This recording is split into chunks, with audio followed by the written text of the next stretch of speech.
On me pose souvent une question très directe. Pourquoi certaines personnes sont naturellement respectées, désirées, recherchées, alors que d'autres, pourtant tout aussi intelligentes ou sensibles, semblent toujours passer après les autres?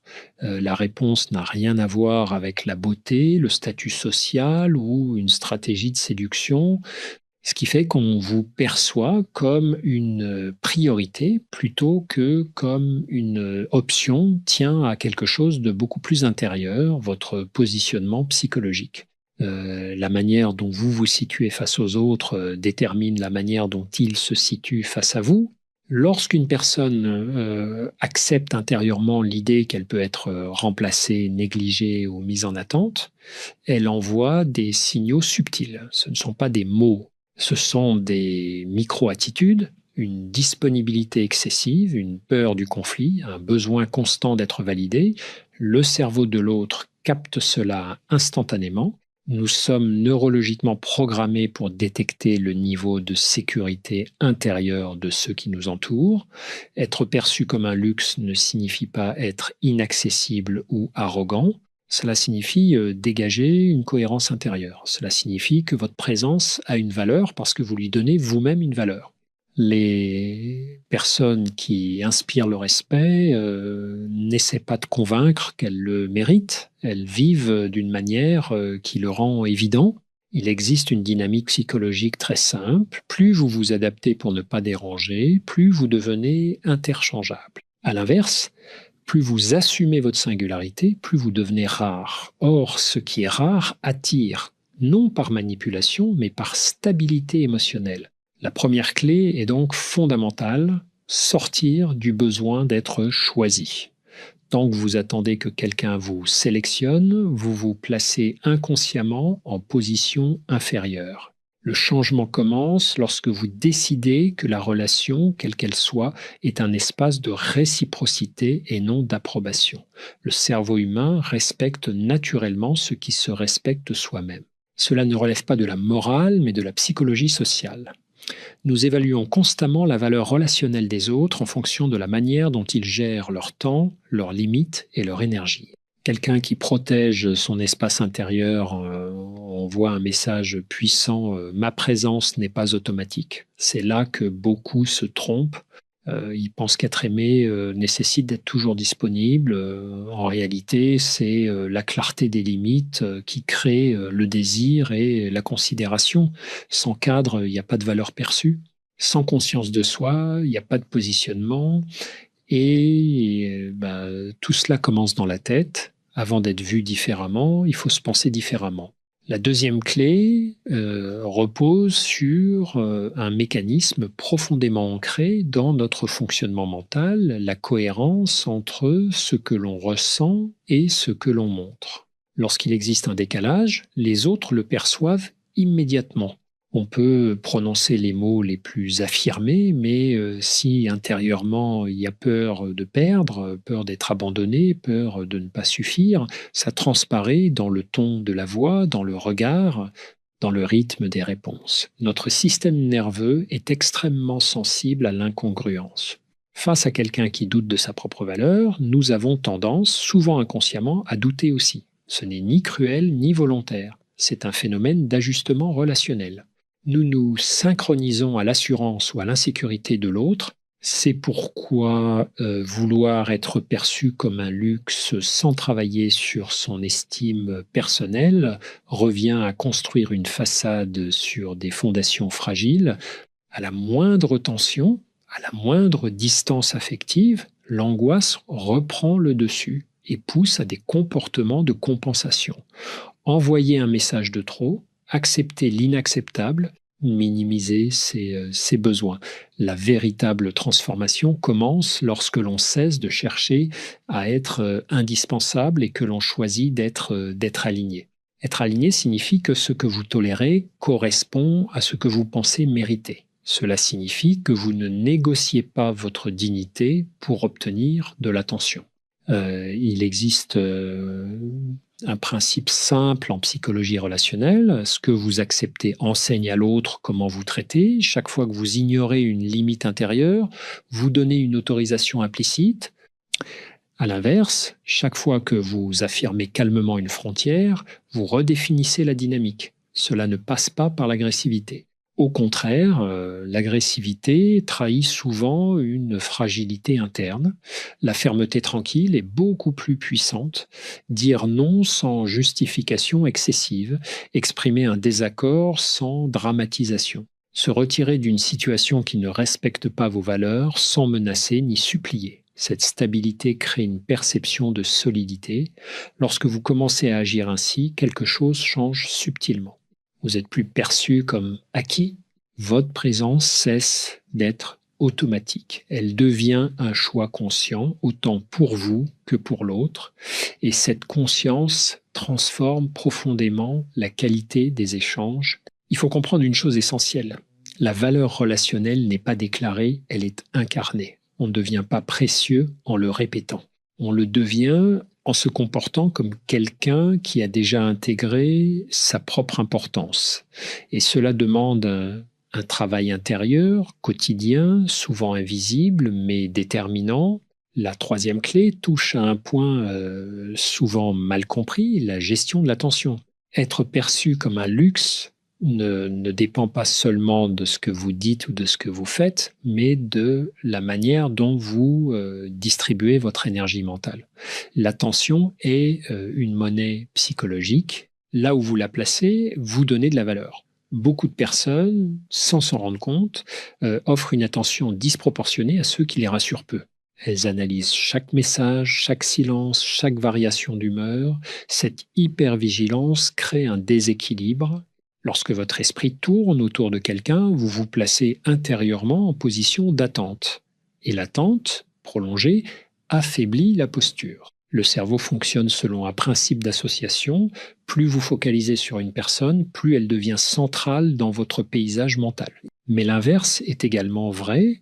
Lorsque vous recentrez votre attention sur vos projets, vos valeurs, vos engagements, vous modifiez subtilement la dynamique relationnelle. Vous cessez d'être disponible psychiquement en permanence. Cela ne signifie pas ignorer ou jouer un rôle, cela signifie rétablir une hiérarchie saine. Votre vie ne peut pas être suspendue aux réactions de quelqu'un d'autre. Une personne qui avance, qui crée, qui investit son temps dans des activités nourrissantes, dégage une impression de plénitude. Et la plénitude attire naturellement. Il existe une erreur fréquente. Croire que l'intensité émotionnelle crée la valeur. En réalité, c'est la stabilité qui la crée. Lorsque votre humeur ne dépend pas des variations extérieures, vous devenez prévisible dans le bon sens du terme. Cette prévisibilité rassure et inspire du respect. Sur le plan neurologique, une attention dispersée entretient l'anxiété. L'amygdale, impliquée dans la détection des menaces, s'active plus facilement lorsque l'esprit rumine. À l'inverse, une attention dirigée vers des objectifs concrets stimule le cortex préfrontal responsable de la planification et de la régulation émotionnelle. Autrement dit, plus vous investissez votre énergie dans votre propre trajectoire, plus vous gagnez en solidité intérieure. Cette solidité modifie la perception que les autres ont de vous. Vous n'êtes plus quelqu'un qui attend une validation, vous êtes quelqu'un qui choisit de partager son temps. La nuance est immense. Dans un cas, vous cherchez une confirmation. Dans l'autre, vous offrez une présence. Et ce déplacement intérieur est fondamental, car on ne devient pas précieux en demandant à être retenu. On le devient en construisant une vie suffisamment riche pour ne pas dépendre d'un regard unique. Lorsque votre centre de gravité se situe en vous et non à l'extérieur, votre valeur cesse d'être négociable. La quatrième clé concerne quelque chose de plus subtil encore, la tolérance à la frustration. Beaucoup de dynamiques où l'on se sent optionnel sont liées à une difficulté à supporter l'incertitude. Dès qu'un silence s'installe, dès qu'une réponse tarde, l'imaginaire s'emballe. On interprète, on projette, on dramatise. Cette agitation intérieure pousse souvent à agir trop vite. Or, la capacité à rester calme face à l'inconfort émotionnel est un marqueur de maturité psychologique. Celui ou celle qui sait attendre sans s'effondrer envoie un message clair: je ne suis pas gouverné par l'urgence affective. Cette stabilité modifie profondément la dynamique relationnelle. Sur le plan biologique, l'inconfort active le système de stress. Le corps réclame une résolution rapide pour retrouver un état de sécurité. Envoyer un message supplémentaire, chercher une explication immédiate, provoquer une discussion peut apaiser momentanément l'angoisse. Mais ce soulagement est court. Il renforce même la dépendance à la validation extérieure. Apprendre à rester avec l'émotion sans agir impulsivement est un entraînement. Lorsque vous ressentez cette montée d'inquiétude, l'objectif n'est pas de la supprimer, mais de l'observer. Nommer ce qui se passe intérieurement réduit son intensité. Respirer lentement active le système nerveux parasympathique, celui qui ramène au calme. En quelques minutes, l'orage intérieur perd de sa force. Cette capacité à ne pas réagir immédiatement crée une nouvelle image de vous. Vous n'êtes plus quelqu'un qui réclame une preuve constante d'importance. Vous êtes quelqu'un qui se sait digne d'intérêt, même dans le silence. Il faut comprendre que la rareté relationnelle n'est pas une stratégie artificielle.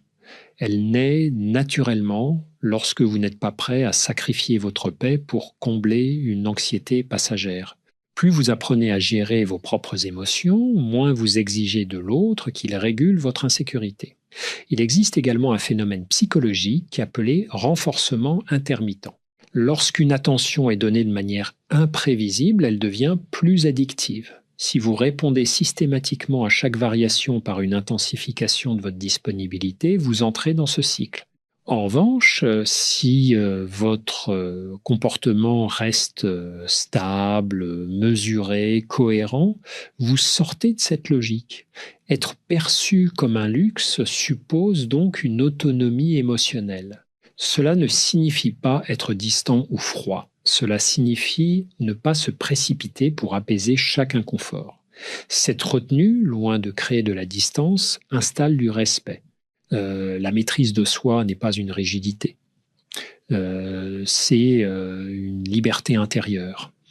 Et cette liberté change tout dans la manière dont vous êtes regardé. La 5e clé concerne l'identité profonde que vous incarnez, car au fond, on ne vous perçoit jamais seulement à travers vos mots, mais à travers l'histoire que vous racontez sur vous-même, consciemment ou non. Si intérieurement vous voyez comme quelqu'un qui doit faire des efforts constants pour mériter l'attention, vous agirez dans ce sens, et les autres s'ajusteront à cette narration. Notre cerveau fonctionne par cohérence identitaire. Nous avons tendance à confirmer l'image que nous avons de nous-mêmes. Si vous vous percevez comme secondaire, vous tolérerez des situations secondaires. Si vous vous percevez comme précieux, vous vous comporterez différemment, souvent sans même y penser. Changer cette perception ne consiste pas à se répéter des affirmations vides. Il s'agit d'un travail plus profond. Il faut examiner les croyances anciennes, souvent construites dans l'enfance, parfois renforcées par des expériences de rejet ou de comparaison. Des pensées comme je dois prouver ma valeur, je ne suis pas prioritaire, si je ne fais pas plus, on partira, influencent inconsciemment vos choix. Lorsque ces croyances restent inconscientes, elles gouvernent vos comportements. Vous investissez davantage que l'autre, vous minimisez vos besoins, vous évitez les confrontations nécessaires. Le problème n'est pas l'amour ou le désir de lien. Le problème est l'oubli de soi dans le processus. Il existe une question simple mais puissante. Si je me considérais vraiment comme quelqu'un de précieux, que ferais-je différemment aujourd'hui ? Cette interrogation révèle souvent des ajustements concrets. Peut être parleriez-vous plus lentement, avec plus de certitude, peut être refuseriez-vous certaines propositions, peut être cesseriez-vous d'expliquer excessivement vos choix. L'identité se construit par accumulation d'actes cohérents. Chaque fois que vous choisissez le respect de vous-même, vous consolidez cette image intérieure. Et plus cette image devient solide, moins vous ressentez le besoin d'être rassuré. Sur le plan relationnel, cela change subtilement la dynamique. Vous ne cherchez plus à convaincre, vous partagez, vous n'essayez plus d'être indispensable. Vous êtes simplement vous-même avec vos limites et vos préférences assumées. Cette simplicité crée une impression de maturité. Il faut aussi comprendre que la valeur ne vient pas de la performance constante. Elle vient de la stabilité. Quelqu'un qui sait qui il est inspire davantage de considération que quelqu'un qui s'adapte à chaque attente. Lorsque vous modifiez votre identité intérieure, le regard extérieur finit par s'ajuster. Non parce que vous manipulez l'image, mais parce que vous incarnez une cohérence nouvelle. Et cette cohérence, silencieuse mais ferme, transforme la manière dont on vous perçoit. La 6e clé touche à un point délicat mais essentiel, la capacité à se retirer. Beaucoup de personnes confondent persévérance et insistance. Elles pensent que rester, expliquer encore, insister davantage finira par créer de la reconnaissance. En réalité, lorsqu'un lien ne repose pas sur une réciprocité minimale, l'excès d'effort affaiblit votre position. Se retirer ne signifie pas fuir. Cela signifie observer lucidement une dynamique et accepter qu'elle ne vous correspond pas. Il y a une forme de dignité dans le fait de ne pas forcer ce qui ne circule pas naturellement. Cette dignité est perçue, même si elle n'est pas explicitement reconnue. Psychologiquement, le retrait volontaire est puissant. Il rompt le cycle de validation externe. Lorsque vous cessez d'alimenter une interaction déséquilibrée, vous envoyez un signal clair. Ma présence n'est pas automatique, elle est conditionnée par la qualité du lien. Ce signal modifie profondément la perception. Il existe une peur fréquente, celle de disparaître si l'on se retire. Pourtant, c'est souvent l'inverse qui se produit. L'absence mesurée rappelle la valeur de la présence, non comme une stratégie calculée, mais comme une conséquence naturelle d'un repositionnement intérieur. Le cerveau humain attribue davantage d'importance à ce qui n'est pas garanti. Lorsque vous êtes toujours disponible, toujours prêt à ajuster votre agenda, toujours en attente, votre présence devient prévisible au point d'être acquise. Or, ce qui est acquis perd en intensité émotionnelle. Se retirer implique aussi d'accepter l'inconfort temporaire. Il peut y avoir un doute, une solitude passagère, une remise en question, mais ce passage est nécessaire pour retrouver un équilibre. Rester dans une situation où l'on se sent diminuer érode lentement l'estime de soi. Il faut apprendre à observer les signaux. Une relation où l'initiative est constamment unilatérale, où l'écoute est inégale, où l'attention varie selon les humeurs, mérite d'être interrogée. Se retirer d'une telle dynamique n'est pas un échec, c'est un acte de cohérence. Plus vous développez cette capacité, plus votre posture change. Vous n'êtes plus dépendant de la continuité d'un lien pour vous sentir valide. Vous choisissez de rester lorsque le respect est présent et de partir lorsque ce n'est pas le cas. Et cette liberté de mouvement, calme et assumée, est l'une des formes les plus claires de valeur perçue. La 7e clé concerne la manière dont vous parlez de vous et surtout la manière dont vous vous traitez intérieurement. On sous-estime l'impact du dialogue interne sur la posture extérieure. Pourtant, ce que vous vous répétez silencieusement finit toujours par modeler votre comportement. Si votre voix intérieure est constamment critique, si elle minimise vos réussites, si elle doute de votre légitimité, vous porterez cette hésitation dans vos interactions. Une personne qui se sent insuffisante cherche inconsciemment des preuves pour combler ce manque, et cette quête se ressent. À l'inverse, un dialogue interne bienveillant et lucide crée une stabilité. Il ne s'agit pas d'un optimisme naïf, mais d'une reconnaissance équilibrée de ses forces et de ses limites. Quelqu'un qui se parle avec respect n'a pas besoin d'en faire trop pour être reconnu. Le cerveau ne distingue pas toujours entre une critique extérieure et une critique auto-infligée. Lorsque vous entretenez des pensées répétitives du type ⁇ je ne suis pas assez intéressant, je dois faire plus ⁇ vous activez les mêmes circuits de stress que si quelqu'un vous le disait directement. À long terme, cela altère la confiance. Transformer cette voix demande une attention consciente. Il faut commencer par l'écouter. Observer les phrases récurrentes, noter les jugements automatiques, puis introduire une nuance, remplacer la condamnation globale par une analyse spécifique. Au lieu de ⁇ je suis nul ⁇ reconnaître cette situation ne s'est pas déroulée comme prévu et je peux ajuster. Ce travail intérieur renforce la cohérence. Lorsque vous vous sentez intérieurement solide, vous n'avez plus besoin de surjouer la confiance. Elle devient naturelle. Elle se manifeste dans la posture, dans le rythme des réponses, dans la capacité à soutenir un regard sans chercher à convaincre. Il existe aussi une dimension corporelle. Le ton de la voix, la respiration, la manière d'occuper l'espace traduisent votre rapport à vous-même. Une respiration posée régule le système nerveux et renforce la sensation de sécurité intérieure. Cette sécurité est perceptible par l'autre. On ne peut pas être perçu comme précieux si l'on se traite comme secondaire. Le regard extérieur finit toujours par refléter l'image que vous projetez inconsciemment. En consolidant votre dialogue interne, vous transformez progressivement votre présence.